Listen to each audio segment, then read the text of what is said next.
रहमान रहीम। अस्सलाम वालेकुम dear students. हम डिस्कशन कर रहे थे एमसीक्यूज़ की, चैप्टर नंबर 4, 5 एंड 8। इसमें 30 एमसीक्यूज़ बेटा हमने डिस्कस कर लिए थे। अब जो रिमेनिंग 20 एमसीक्यूज़ हैं अभी हम उसको डिस्कस करेंगे। दोबारा बेटा मैं आपको बता देता हूँ कि एमसीक्यूज़ मैंने आपके व्हाट्सएप ग्रुप्स में सेंड कर दिए हैं। आप लोग पहले ख़ुद से एमसीक्यू सॉल्व करेंगे, उसके बाद उसका सलूशन जो है सेल्फ एनालिसिस टेस्ट है बेटा आपका। आप पहले उसकी की बनाएंगे और बाद में देखेंगे कि कौन से एमसीक्यूज़ आपके ठीक हैं और कौन से गलत हैं। जो गलत हैं उसकी मैंने एक्सप्लेनेशन यहाँ पे दी होगी, तो आप वहाँ से अपना कंसेप्ट जो है वो बेहतर कर सकते हैं। बेटा ये एमसीक्यूज़ के लिए आपके लिए बहुत ज़रूरी है, क्योंकि फ़िज़िक्स में स्टूडेंट्स को मोस्टली जो प्रॉब्लम होती है वो एमसीक्यूज़ में होती है। तो अगर आप लोग इसको तवज्जो से सुनेंगे तो ये आपके कंसेप्ट्स में काफ़ी जो है वो इम्प्रूवमेंट लाएगा। तो इसको आपने सीरियसली जो है वो देखना है। 31 एमसीक्यूज़ बेटा डिस्कस करते हैं। A man in a lift moving upward with constant velocity will conclude that his weight has। बेटा ये MCQs आया है रियल एंड अपेरेंट वेट वाले टॉपिक में से। तो उसमें हमने रियल वेट की डेफिनेशन की थी, the gravitational pull of the earth, ठीक है। फिर उसके बाद हमने डिस्कस किया था कि अपेरेंट वेट क्या होता है। अपेरेंट वेट है हमारे पास कि जब भी सिस्टम एक non inertial frame of reference में मतलब मूव कर रहा होगा एक्सेलरेशन के साथ, चाहे अपवर्ड होगा चाहे डाउनवर्ड होगा, तो जो रीडिंग ऑफ द स्केल आएगी जो कि टेंशन ऑफ द स्ट्रिंग के बराबर होती है वो उसका अपेरेंट वेट कहलाती है। तो मतलब अपेरेंट वेट जो वेट में चेंज आता है वो कब आता है, जब एक्सेलरेशन ज़ीरो नहीं होती। और वेट जो उसका है रियल वेट रहता है जब एक्सेलरेशन क्या होता है, ज़ीरो। मतलब नॉन इनर्शियल में वेट जो है वो अपेरेंट वेट कहलाता है, और रियल जो हमारे पास इनर्शियल फ्रेम है उसमें जो उसका वेट है वो रियल वेट है। तो अब बेटा ये जो केस यहाँ पे डिस्कस किया गया है, यहाँ पे ऑब्जेक्ट की जो वेलोसिटी है उसको कांस्टेंट बताया है। कांस्टेंट बताया है तो फिर उसका एक्सेलरेशन क्या होगा, ज़ीरो होगा, मतलब इनर्शियल फ्रेम में है, तो जिसकी वजह से उसके वेट में कोई भी चेंज नहीं आएगा, तो उसका रियल वेट जो है वो ही रहेगा। तो मतलब रियल वेट में कोई भी चेंज नहीं आएगा। तो अब बेटा एमसीक्यूज़ में है क्या उसका वेट इंक्रीज हो जाएगा, बी है डिक्रीज हो जाएगा, सी है रिड्यूस्ड टू ज़ीरो, डी है नॉट चेंज। तो बेटा एक्सेलरेशन ज़ीरो तो वेट में कोई भी चेंज नहीं आएगा। तो 31 का जो करेक्ट है बेटा वो क्या होगा, डी ऑप्शन इसका करेक्ट होगा। फिर उसके बाद डायमेंशंस ऑफ एंगुलर मोमेंटम है। एंगुलर मोमेंटम की बेटा डायमेंशंस जो हैं वो हमने फाइंड करनी है। एंगुलर मोमेंटम का बेटा फार्मूला आपको याद होगा, आर पी भी हम लिखते हैं, एम वी आर भी लिखते हैं, ठीक है। तो आप किसी भी फार्मूला से उसकी डायमेंशंस जो हैं वो इजीली फाइंड कर सकते हैं। फार्मूला से बेटा आप करेंगे तो ये आपके लिए इजी वे होगा कि आप डायमेंशन फाइंड कर लें। जिस तरह मैथ है, मैथ को बेटा हम लिख की dimension capital M into square brackets V की हमारे पास एल टी माइनस वन, और रेडियस ये भी लेंथ में डायमेंशन मेजर करते हैं, तो यहाँ से M L square T minus one. This is the dimension of angular momentum. ये किसकी डायमेंशन है बेटा, एंगुलर मोमेंटम की डायमेंशन है। तो यहाँ पे जो इसका करेक्ट ऑप्शन गिवन है वो बी है। बी पे भी हमारे पास यही डायमेंशंस जो हैं वो गिवन है। फिर इसके बाद नेक्स्ट है बेटा द डाइवर स्पिन 33 है हमारे पास, the diver spin faster when moment of inertia becomes. बेटा ये देखें कि जब हमारे पास एंगुलर मोमेंटम इसकी एंगुलर फॉर्म में लिखेंगे तो आई ओमेगा के इक्वल होता है। हमने law of conservation of momentum में एंगुलर मोमेंटम में पढ़ा है कि एल हमेशा कांस्टेंट रहता है। तो अगर हम इसको थोड़ा सा चेंज करें तो हमारे पास omega is equal to L over I लिख सकते हैं, बिल्कुल लिख सकते हैं। अब एल कांस्टेंट है तो omega is inversely proportional to I, inversely proportional to I moment of inertia के।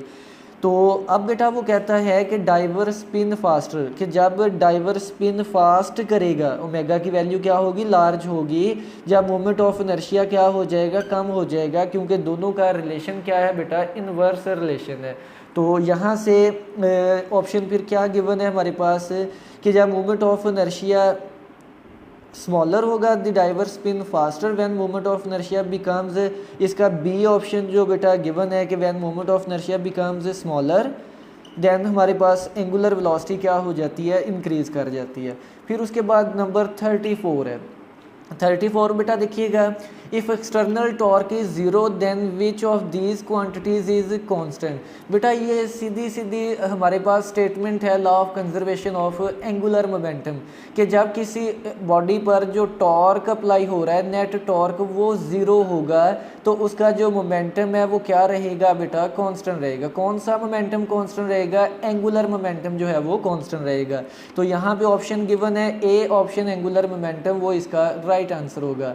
नेट टॉर्क ज़ीरो जिसकी वजह से हमारे पास एंगुलर मोमेंटम बेटा क्या होगा, इज़ कांस्टेंट। तो एंगुलर मोमेंटम क्या रहेगा, कांस्टेंट रहेगा। तो इसका हमारे पास ए जो है वो करेक्ट होगा। फिर बेटा 35 है, 35 MCQs है, इसको अंडरस्टैंड करिएगा सही से। Speed of sound in air at a given pressure is weak. Given pressure पे speed of sound we given है। By doubling the pressure the new speed will be. बेटा अब हमने ये टॉपिक हमने डिस्कस किया था effects of variation of pressure, कि प्रेशर में वेरिएशन लाने से स्पीड ऑफ साउंड में क्या इफ़ेक्ट होता है। तो बेटा हमने फार्मूला वी का याद है, गैमा पी ओवर क्या होता है हमारे पास, रो डेंसिटी। फिर बेटा यहाँ से हमने एक एक्सप्रेशन फाइंड किया था कि P is inversely proportional to density, मतलब अगर प्रेशर इंक्रीज़ होगा डेंसिटी भी इंक्रीज़ होगी। तो प्रेशर और डेंसिटी दोनों इंक्रीज़ हो रहे हैं तो जो V पे है कोई भी इफ़ेक्ट नहीं होगा, नो इफ़ेक्ट आप याद रख सकते हैं। तो अब मतलब जितना प्रेशर P पे है, अब अगर प्रेशर इंक्रीज़ करेंगे तो स्पीड ऑफ साउंड पे कोई भी इफ़ेक्ट नहीं होगा, तो स्पीड चेंज नहीं रहेगी। पहले V थी तो बाद में भी क्या रहेगी बेटा, V स्पीड ही रहेगी। तो इसका 35 का जो करेक्ट आंसर है बेटा वो हमारे पास ऑप्शन जो है वो क्या होगा, सी इसका करेक्ट होगा। फिर उसके बाद नंबर 36 है हमारे पास। 36 पे क्या है, product of time period and frequency will be. बेटा ये रिपीटेड MCQs है, मतलब एक से ज़्यादा दफ़ा जो है ये बोर्ड एग्जाम में रिपीट हो चुका है। बहुत सिंपल है, देखिए स्टेटमेंट को पढ़ें। वो कहता है प्रोडक्ट मतलब हमने मल्टीप्लाई करना है किन दो चीज़ों को, टाइम पीरियड को और किसको मल्टीप्लाई करना है बेटा, फ्रीक्वेंसी को मल्टीप्लाई करना है। ठीक है, तो अब इनका प्रोडक्ट देखना है। तो बेटा टाइम पीरियड हमें पता है किसके बराबर होता है, 1/f के बराबर होता है। तो यहाँ से हम f से ये f क्या कर देंगे, कैंसिल। तो ये आंसर किसके इक्वल आ जाएगा, 1 के इक्वल आ जाएगा। तो 36 का बेटा जो करेक्ट आएगा हमारे पास वो बी ऑप्शन है, 1 आ जाएगा। टाइम पीरियड और फ्रीक्वेंसी का प्रोडक्ट किसके इक्वल होता है, 1 के इक्वल होता है। फिर बेटा 37 हम करेंगे। 37 में क्या है, the louder sound have greater. तो बेटा ये लाउडर मतलब उसकी इंटेंसिटी की बात कर रहा है। तो अगर हमारे पास उसकी एम्पलीट्यूड ज़्यादा होगा तो हमारे पास जो उसकी लाउडनेस है बेटा वो भी क्या होगी, ज़्यादा होगी। तो इसका हमारे पास आंसर क्या आ जाएगा, फिर एम्पलीट्यूड आ जाएगा। 37 का ए आ जाएगा, एम्पलीट्यूड। फिर 38 है बेटा, ये इससे रिलेटेड MCQs जो हैं वो आपके फेट जो सीरीज़ हो रही है टेस्ट सीरीज़ उसमें भी पूछा गया था। ये मैं आपको फार्मूलाज बेटा यहाँ पे लिख के दूंगा, आप लोगों ने ये फार्मूलाज नोट करने हैं और इससे रिलेटेड और भी एग्जांपल्स जो हैं वो आपके प्रैक्टिस बुक्स में दी गई हैं, तो वहाँ से आप इसकी प्रैक्टिस भी करेंगे। फार्मूला बेटा नोट करेंगे पहले। वो कहता है, स्टेटमेंट पहले देखें कि 38 if 30 waves pass in 1 second, number of waves कितनी है बेटा, 30। नंबर ऑफ वेव्स को किससे रिप्रेजेंट करेंगे, स्मॉल n से रिप्रेजेंट करेंगे। फिर इसके बाद इन 1 सेकेंड, टाइम कितना गिवन है बेटा, टाइम गिवन है 1 सेकेंड। कौन सा टाइम है, 30 वेव्स के लिए टाइम गिवन है 1 सेकेंड। यहाँ से बात याद रखनी है कि ये टाइम पीरियड की डेफिनेशन क्या होती है, नंबर ऑफ वेव्स जो हमारे पास time taking to complete 1 vibration या time required to complete 1 wave. तो अब यहाँ पे ये एक वेव का टाइम नहीं गिवन, ये कितनी वेव्स का टाइम गिवन है, 30 वेव्स का टाइम गिवन है। तो ये टाइम पीरियड नहीं होगा, ठीक है, इसलिए मैंने इसको स्मॉल t से रिप्रेजेंट किया है। नेक्स्ट, विद स्पीड गिवन है बेटा, इसकी स्पीड कितनी गिवन है, 30 मीटर पर सेकंड, ये स्पीड गिवन है। देन वेवलेंथ, अब वो कहता है बेटा आप इसकी वेवलेंथ जो है वो फाइंड करें। तो बेटा ये एक हमारे पास रिलेशन जो हम बार बार चैप्टर नंबर 8 में यूज़ करते हैं कि v is equal to F lambda. अगर बेटा हमारे पास ये दो वेरिएबल्स गिवन हो, मतलब स्पीड भी गिवन हो, फ्रीक्वेंसी भी गिवन हो, तो हम वेवलेंथ मालूम कर सकते हैं। वेवलेंथ किसके बराबर आएगी? v ओवर एफ के बराबर आएगी, ठीक है। अब बेटा देखें स्पीड तो गिवन है, लेकिन अब मसला है कि फ्रीक्वेंसी गिवन नहीं है यहाँ पे, ठीक है। तो फ्रीक्वेंसी के लिए बेटा हम फार्मूला अप्लाई करेंगे। ये फार्मूला आप नोट करेंगे कि फ्रीक्वेंसी बराबर होती है number of waves divided by time taken for n waves. क्या फार्मूला है फ्रीक्वेंसी का? Total number of waves divided by time taken by the waves. तो यहाँ पे नंबर ऑफ वेव्स कितनी है बेटा? 30 है, और टाइम टेकन कितना टाइम है इस वेव्स के लिए? 1 है। तो यहाँ से फ्रीक्वेंसी क्या आ जाएगी हमारे पास? 30 आ जाएगी, ठीक है। तो इस फार्मूला में बेटा v गिवन है, इसका यूनिट हर्ट्ज होता है, पर सेकंड भी लिख सकते हैं। स्पीड भी 30 गिवन है, और हमारे पास फ्रीक्वेंसी भी कितनी आई है? 30 है। तो ये कैंसिल आउट हो जाएगा, तो आंसर क्या आ जाएगा? 1। अब SI यूनिट्स में है तो साथ में यूनिट क्या आ जाएगा? मीटर। तो इसका जो करेक्ट है बेटा B पे 1 मीटर है, तो क्या आंसर आ जाएगा? 1 मीटर आ जाएगा। बेटा ये फार्मूला आपने नोट डाउन करना है कि जब भी हमारे पास नंबर ऑफ वेव्स गिवन हो और टोटल टाइम टेकन हो, टाइम गिवन हो नंबर ऑफ वेव्स के लिए, तो n ओवर Tn से हम उसकी क्या मालूम कर सकते हैं? फ्रीक्वेंसी मालूम कर सकते हैं। अगर बेटा ऐसे ही आपको टाइम पीरियड मालूम करना हो, तो टाइम पीरियड इसी के लिए आपको टाइम पीरियड मालूम करना है, तो फिर फार्मूला क्या होगा? Time taken for n waves divided by क्या हो जाएगा? Total number of waves. मतलब फ्रीक्वेंसी और टाइम पीरियड का हमने अभी पढ़ा था कि ये एक दूसरे के रेसिप्रोकल होते हैं। तो बेटा आप मतलब जो फार्मूला फ्रीक्वेंसी के लिए है आप उसी का क्या कर देंगे? रिवर्स कर देंगे। तो Tn ओवर n ये क्या आ जाएगा आपके पास? Time period. अब ये प्रैक्टिस के लिए ये भी देख लें कि अगर आप इसी डाटा के लिए टाइम पीरियड मालूम करना चाहें, तो टोटल टाइम कितना गिवन है बेटा? 1 गिवन है, और नंबर ऑफ वेव्स कितनी है? 30 है। तो 1 को 30 से डिवाइड करेंगे, जो आंसर आएगा वो आपके पास क्या होगा? इसका टाइम पीरियड होगा। तो इसके बाद ये 38 था बेटा हमारे पास। अब हम नेक्स्ट MCQs जो है उसकी तरफ चलते हैं। नेक्स्ट MCQs है हमारे पास 39।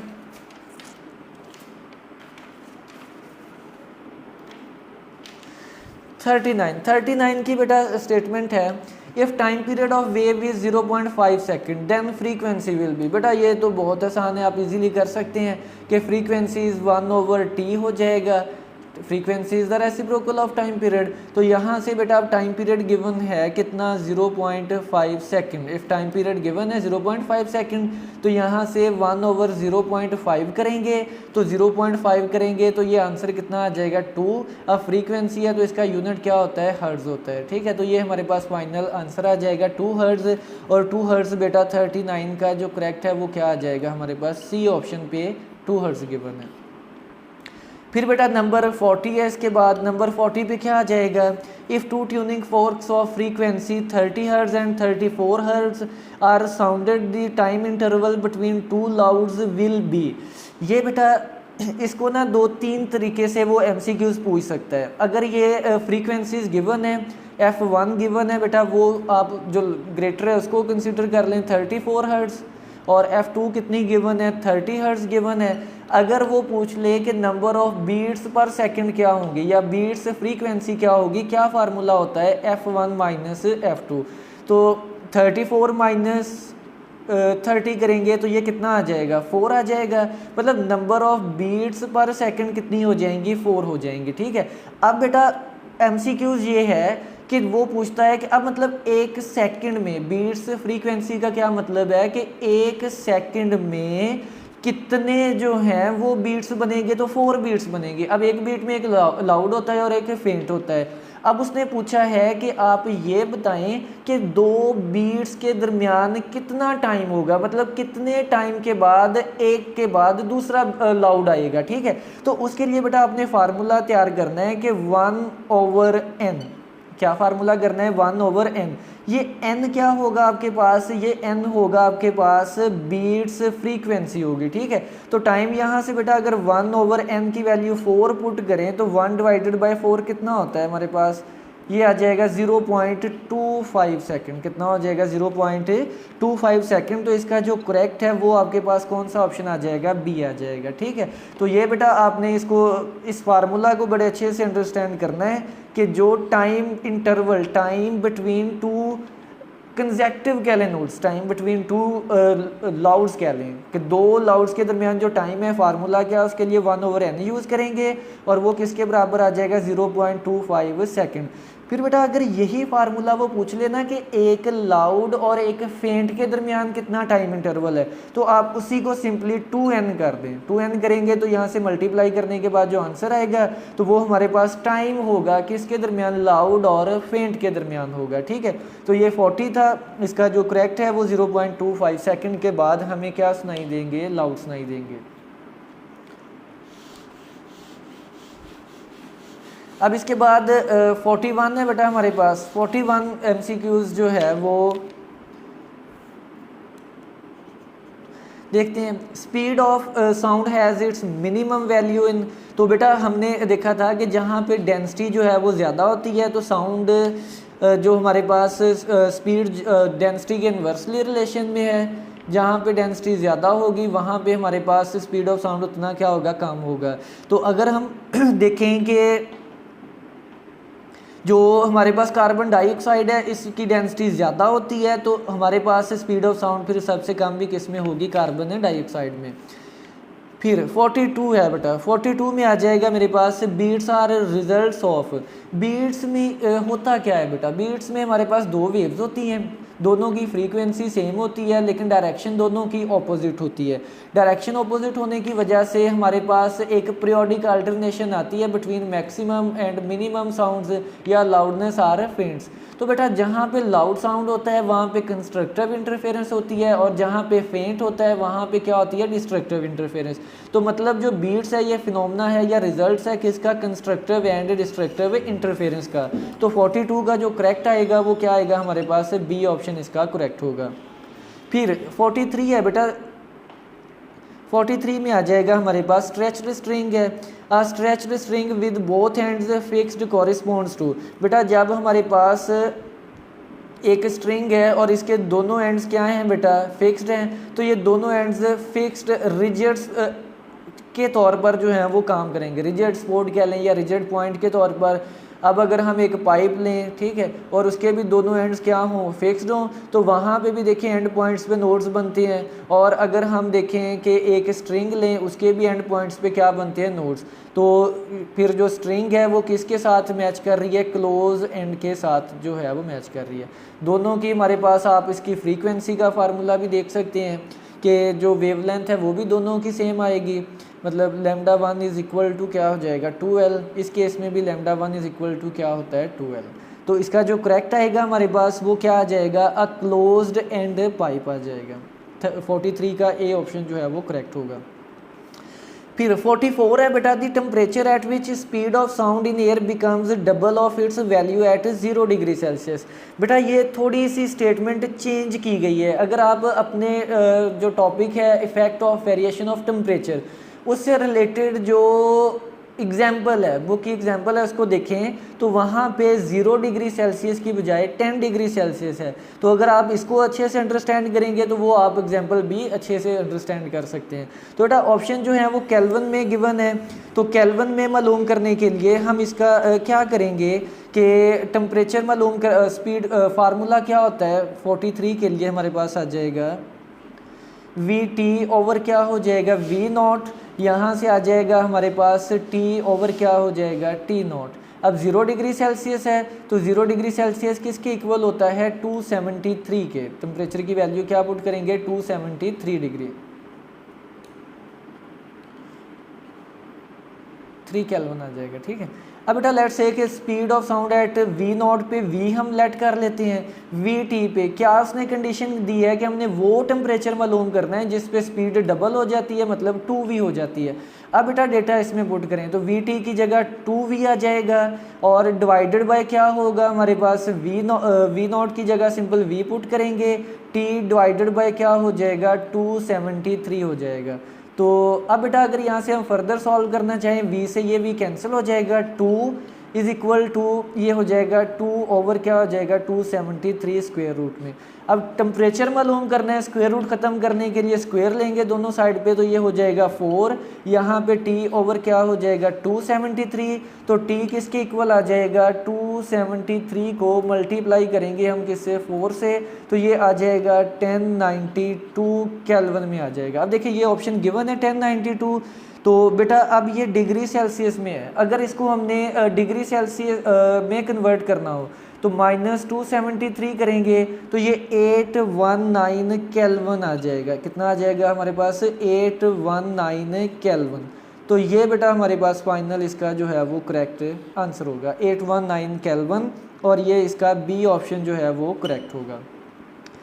फिर बेटा उसके बाद 45 जो है उसको हम डिस्कस करेंगे। 45 में है the minimum length of a closed pipe which can resound with the note of wavelength of 1 metre. तो मिनिमम वेवलेंथ बेटा λ1 जो है वो हमने मालूम करनी है। क्लोज्ड एंड के लिए अभी हमने फार्मूला किया था कि λ1 किसके इक्वल होता है 2L के। तो अब लेंथ के लिए आ जाएगा λ1 ओवर 2 हो जाएगा।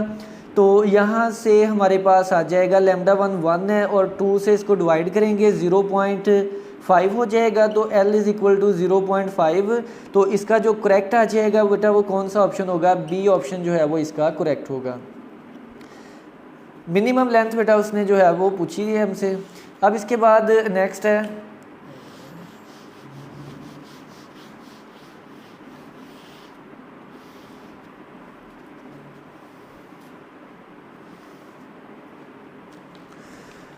नेक्स्ट हम डिस्कस करेंगे 46 में है बेटा string of length L fixed at both ends. String है बोथ एंड से क्या है बेटा फिक्स्ड है। About ends is vibrating in 2 segments the wavelength of corresponding wave is. अब बेटा इसके 2 जो हैं वो सेगमेंट्स हैं, एक लूप नहीं है 2 लूप बने हैं, तो फिर हमारे पास ये वेव कुछ इस तरह से हो जाएगी, 2 सेगमेंट्स बन गए, ठीक है। अब सेकंड वेवलेंथ की λ2 बेटा क्या फार्मूला होता है λ1 ओवर 2, ये जनरल रिलेशन होता है λn is equal to λ1 over n। अब सेकंड है तो λ1 ओवर क्या हो जाएगा 2। अब λ1 किसके इक्वल होता है 2L के, अब डिवाइडेड बाय 2। तो अब बेटा जो लेंथ है इस पे बुक MCQs में स्टेटमेंट में उसने L कैपिटल L गिवन है, तो हम भी उसकी वैल्यू कौन सी पुट करेंगे कैपिटल L। 2 से ये 2 कैंसिल हो जाएगा तो λ2 इज इक्वल टू क्या आ जाएगा L आ जाएगा। तो ये कौन सा ऑप्शन है, सी ऑप्शन बेटा फिर इसका क्या होगा करेक्ट होगा। फिर इसके बाद नेक्स्ट है बेटा हमारे पास MCQs, ये 46 था। अब इसके बाद MCQs है हमारे पास 47 पे आ जाएगा which of the following properties of sound is affected by change in temperature. बेटा मैं इसको मार्क कर देता हूँ, ये बहुत ही इसमें अच्छा कंसेप्ट जो है वो इस्तेमाल किया गया, आपने इसको अच्छे से अंडरस्टैंड करना है।